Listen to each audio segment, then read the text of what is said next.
Bueno, vamos a revisar en esta oportunidad un poco más sobre este síntoma dolor, que como habíamos dicho en la grabación anterior, es un síntoma complejo, ¿sí? Que se encuentra afectado por un componente sociocultural, por un componente psicológico, emocional, está afectado también por el género, ¿sí? Es decir, por el sexo, las diferencias neurobiológicas que se han descrito entre hombres y mujeres determinan una diferente forma de reaccionar y de percibir los estímulos dolorosos, ¿sí? Por lo tanto, es un síntoma complejo que reconoce una fisiopatología específica en la cual influyen vías aferentes que están relacionadas con una más eficiente conducción de los estímulos o de los impulsos nerviosos que favorecen la interpretación en el cerebro como dolor o como respuesta dolorosa, y también se reconoce en esa fisiopatología estructuras o sistemas endógenos inhibidores del dolor, que van a estar, por ejemplo, más desarrollados o que van a ser más eficientes en el sexo masculino, esto según recientes evidencias. De ahí las discrepancias que existen en cuanto a la forma en cómo el hombre y la mujer reaccionan e interpretan los diferentes estímulos dolorosos, la experiencia de dolor. Bueno, dicho esto, este es el temario que vamos a desarrollar en esta oportunidad. Y en cuanto a la definición, ya habíamos dado la definición según la Asociación Internacional para el Estudio del Dolor. Habíamos hablado también del concepto establecido por la Federación Latinoamericana del Dolor y propuesto en el año 2006, ¿no? Ambas entidades pues coinciden en definir al dolor como una experiencia sensorial y emocional, además desagradable, asociada a un daño tisular real o potencial, o en algunos casos el dolor puede ser descrito como una entidad en sí misma, ¿no? En algunos casos el dolor como síndrome, ¿sí? Cuando se presenta en un contexto de larga evolución, se presenta en todo un conjunto de signos y de síntomas, o sea, un síndrome donde no solo vas a tener el problema, el síntoma dolor, sino que además eso va a conllevar o va a concatenar con un cuadro depresivo, eh, y con limitación de la función, ¿sí?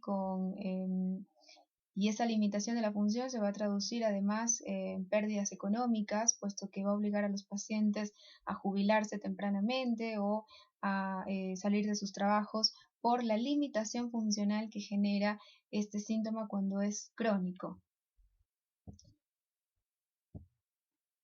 Bueno, en respecto a las características, el dolor pues es un síntoma que ha demostrado una alta prevalencia y un gran impacto tanto individual, familiar, laboral, social, económico. ¿Por qué? Por la limitación funcional que conlleva, puede incluido pues, generar aislamiento social.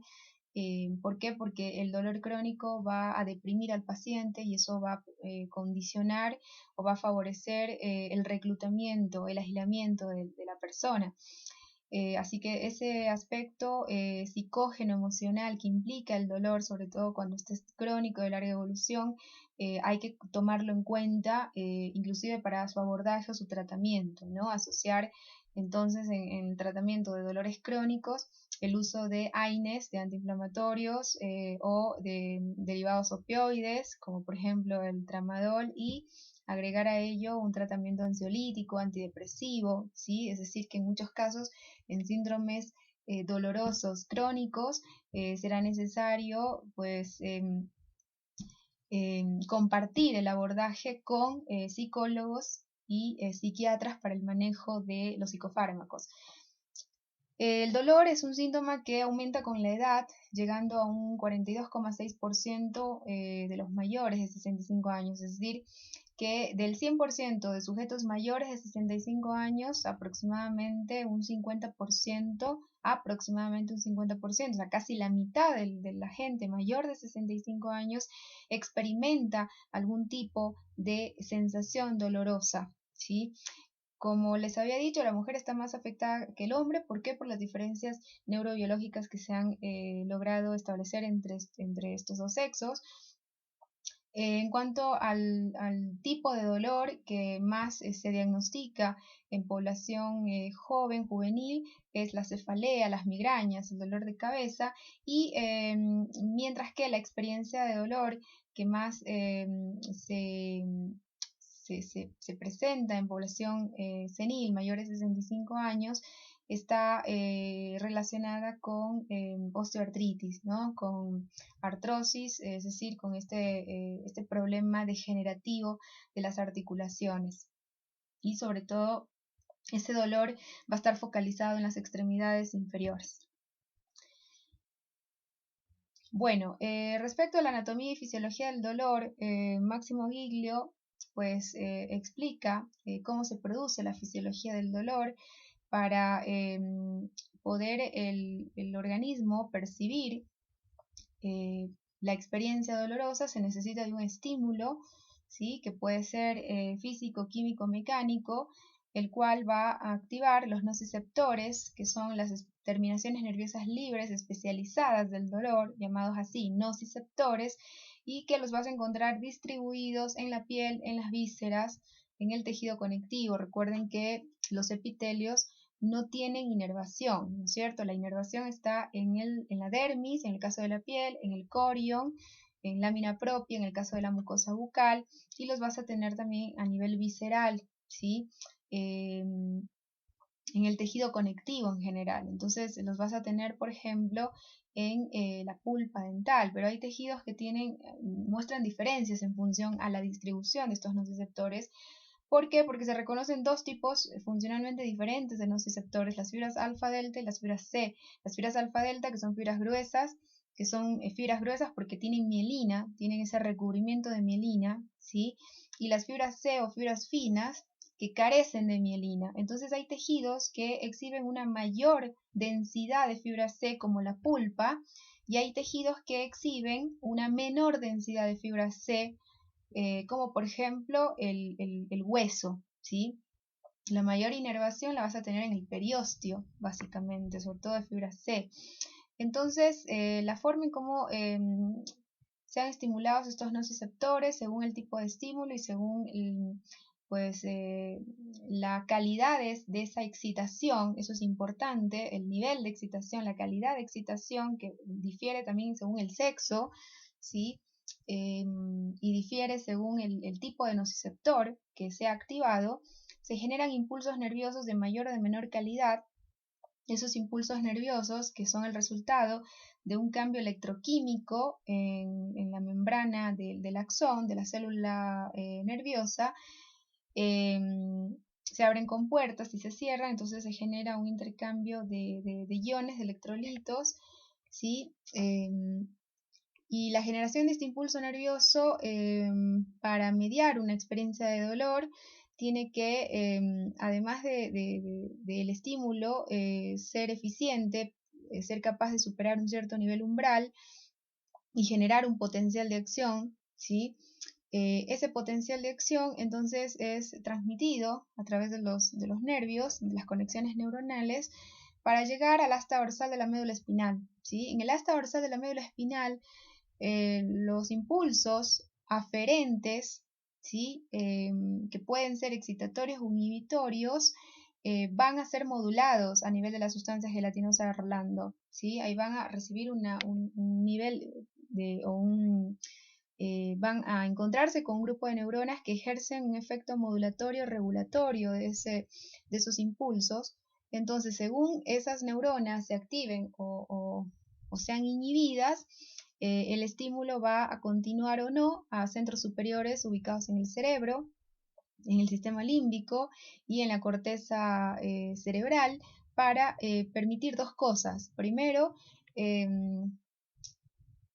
la discriminación sensorial, es decir, la percepción del dolor como experiencia, es decir, sentirlo como tal, ¿sí? Y evocar una reacción a ese dolor que puede traducirse, por ejemplo, en ansiedad, en angustia, en miedo, Estas reacciones las vas a ver sobre todo en los dolores agudos, mientras que las sensaciones de tristeza, de depresión, o sea,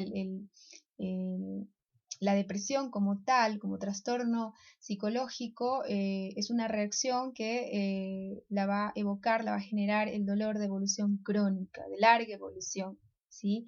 Pero ¿dónde se maneja? ¿En qué parte del cerebro se maneja, se interpreta y se genera esa reacción al dolor, esa reacción emotiva, psíquica, que puede traducirse en ansiedad, en angustia, en miedo, en depresión, a nivel del sistema límbico y del tálamo medio, ¿sí? Mientras que la percepción del dolor se va a producir a nivel de la corteza cerebral.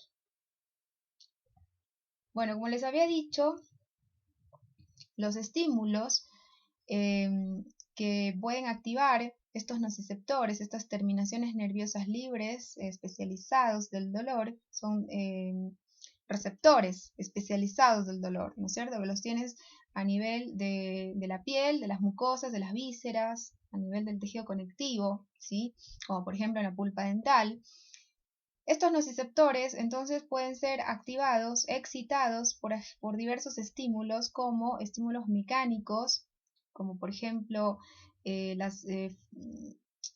trauma masticatorio, ¿sí? Estímulos químicos como la activación de nociceptores mediado por neuropéptidos, mediado por citoquinas, sustancias proinflamatorias como las prostaglandinas, y también pueden ser activados por estímulos térmicos, como por ejemplo el calor o el frío, ¿sí?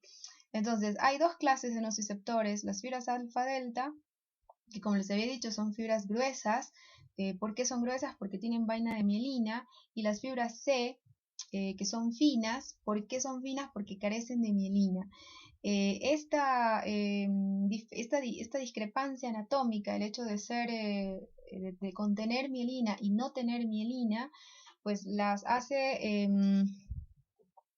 actuar de diferente manera, ¿sí? Las fibras alfa-delta son de transmisión rápida, porque la mielina favorece una transmisión rápida del impulso nervioso, y eso da lugar a que el dolor sea experimentado como una sensación, o sea, percibido como una sensación bien definida, bien localizada, ¿sí? Entonces, cuando hay un predominio en la excitación de estas fibras alfa-delta, el paciente va a estar en la posibilidad de caracterizar mejor esa experiencia dolorosa, de decir o de precisar la localización del dolor, ¿sí? Si se irradia, si no se irradia, y qué características tiene, o sea, de poder discriminarlo mejor. Mientras que las fibras C amielínicas son descritas por la literatura como fibras de conducción lenta por la falta de mielina, y esa conducción lenta es la que condiciona una pobre percepción de ese dolor, es la que condiciona que el paciente o el sujeto pueda percibir la experiencia dolorosa como una sensación mal localizada, ¿sí? Como un dolor vago, difuso, mal localizado, ¿sí? Y esa es la explicación por qué el dolor odontogénico es justamente un dolor esencialmente mal localizado, ¿sí? Muchas veces referido a otras estructuras, irradiado generalmente. ¿Por qué? Porque se ha descrito un predominio de fibras C amielínicas a nivel de la pulpa dental. De hecho, recuerden por histología, las fibras nerviosas que vamos a encontrar a nivel de los canalículos dentinarios en asociación con esa prolongación citoplasmática, la fibra de Thomes, son fibras de tipo C, son fibras amielínicas, ¿sí? De ahí que los estímulos que activan estos nociceptores generan experiencias dolorosas difusas, vagas, mal localizadas. Esa es la característica del dolor odontogénico.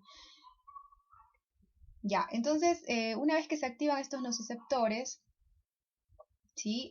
Su capacidad de ser excitados, su capacidad de generar un potencial de acción por modificaciones en el equilibrio electroquímico, pues van a mediar el inicio y la transmisión de un impulso nervioso que va a llegar y hace una primera parada en la médula espinal, y a nivel de la asta dorsal de la médula espinal, en la sustancia gelatinosa de Rolando, se va a producir un nivel de regulación que va a depender de dónde vienen esos estímulos, ¿sí? Si estos impulsos provienen de la activación de fibras alfa-delta o provienen de la activación de fibras C. Generalmente las fibras alfa-delta logran activar estas neuronas de la sustancia gelatinosa de Rolando, generando efectos inhibitorios que no permiten o que bloquean la transmisión del impulso nervioso hacia los centros específicos del cerebro o centros superiores. Entonces eso se va a traducir en pues menor respuesta dolorosa, ¿sí? O simplemente ausencia de respuesta dolorosa, porque a ese nivel de la sustancia gelatinosa de Rolando en la médula espinal se produce una regulación del dolor, ¿sí? Mientras que si los impulsos aferentes que llegaron a la médula son generados por la activación de nociceptores de tipo C, la literatura describe que esos impulsos derivados de nociceptores de tipo C pues no tienen la capacidad de activar estas neuronas moduladoras inhibitorias de la sustancia gelatinosa de Rolando, ¿sí? Por lo cual más bien las inhiben, las bloquean, y ese bloqueo pues permite que se abra una compuerta a nivel de la médula y los estímulos excitatorios, o sea, no los estímulos, sino los impulsos aferentes, los impulsos nerviosos transmitidos por estas fibras C pueden pasar, ¿sí? Traspasar, es decir, ese nivel en la médula espinal y llegar a ascender hasta centros específicos del cerebro, centros superiores como el tálamo, el sistema límbico y la corteza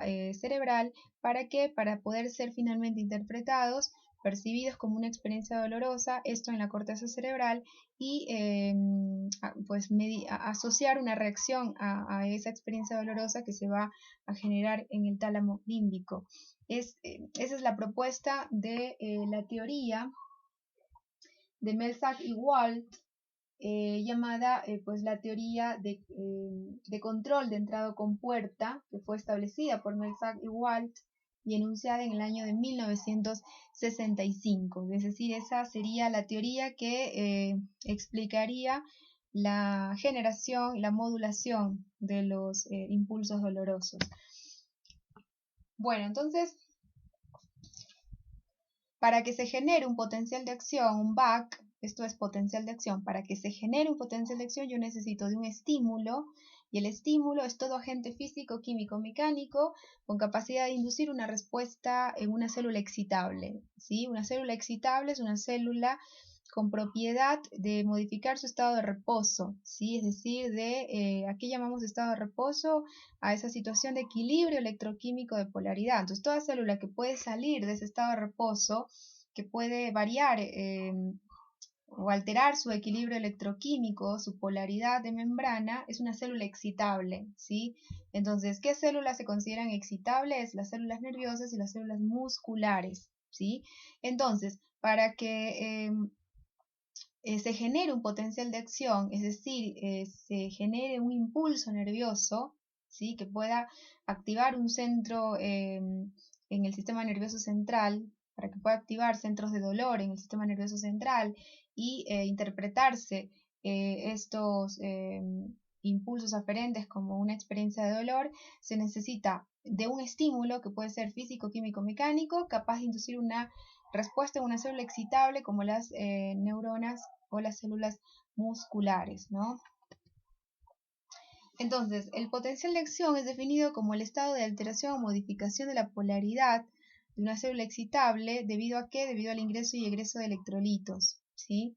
Pero se necesita además que el potencial de acción supere un cierto nivel umbral, ¿sí? Porque puede ser que el estímulo actuó, que el nociceptor se activó, pero el potencial de acción generado por esa modificación de la polaridad de membrana, por ese ingreso y egreso de electrolitos, no fue de suficiente intensidad para superar el nivel umbral, que va a ser distinto de un individuo a otro, ¿sí? Y va a ser distinto de un tejido a otro. Hay tejidos que tienen un umbral más alto, un umbral más bajo, ¿sí? Si tienen el umbral más bajo, es más fácil generar un potencial de acción y por lo tanto dolor, ¿no? Entonces, mientras que un tejido que tiene un umbral más alto, es más difícil excitar esas células y generar un impulso eficiente que pueda traducirse en una experiencia de dolor.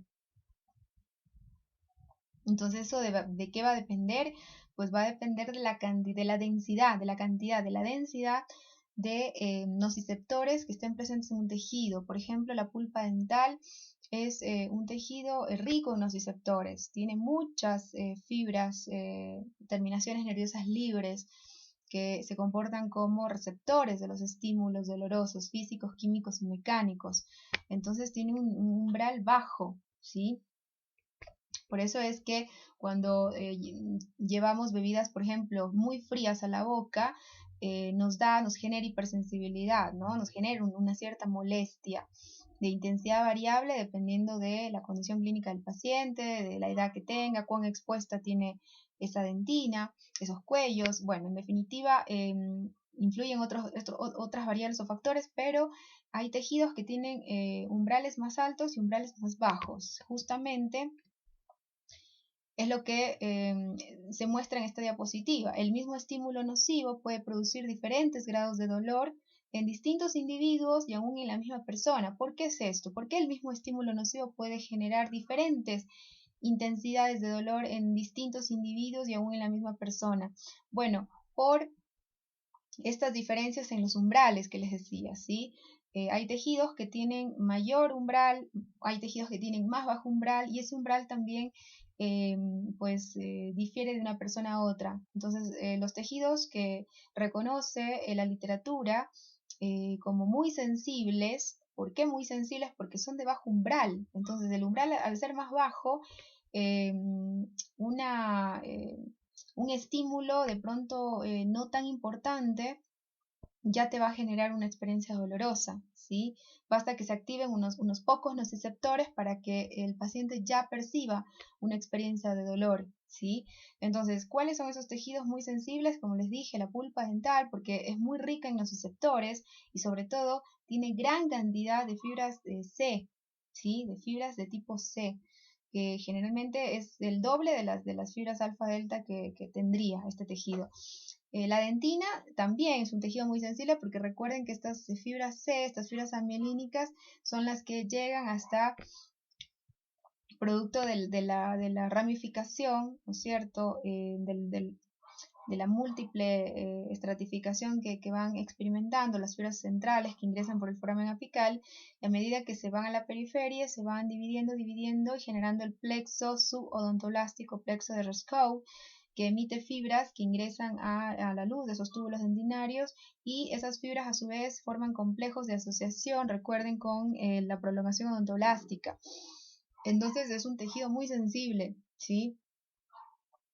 El periósteo también es un tejido muy sensible, puesto que es muy nervado, tiene mucha densidad de nociceptores. La cápsula sinovial, ¿sí? En el caso de la articulación temporomandibular, la cápsula sinovial, si llega a ser estimulada por un golpe, va a doler, ¿sí? Y va a ser un dolor bien definido, localizado.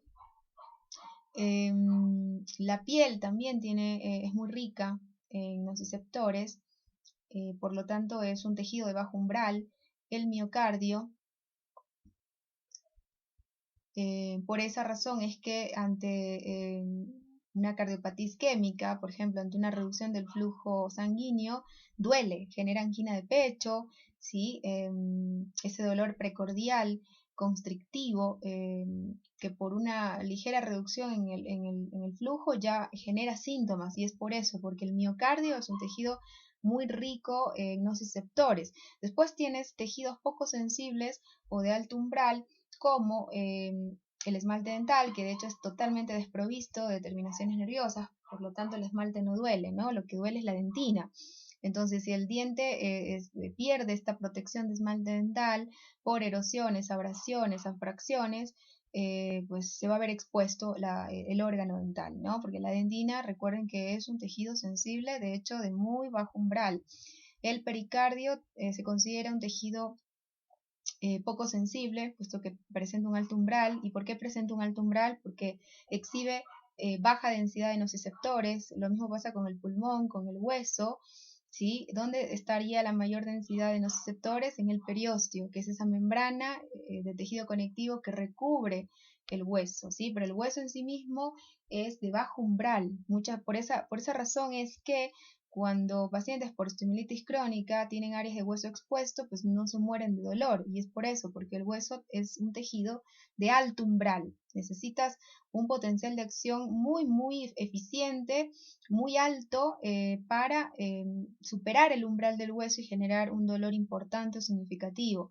Lo mismo pasa con las superficies articulares y con vísceras como el hígado.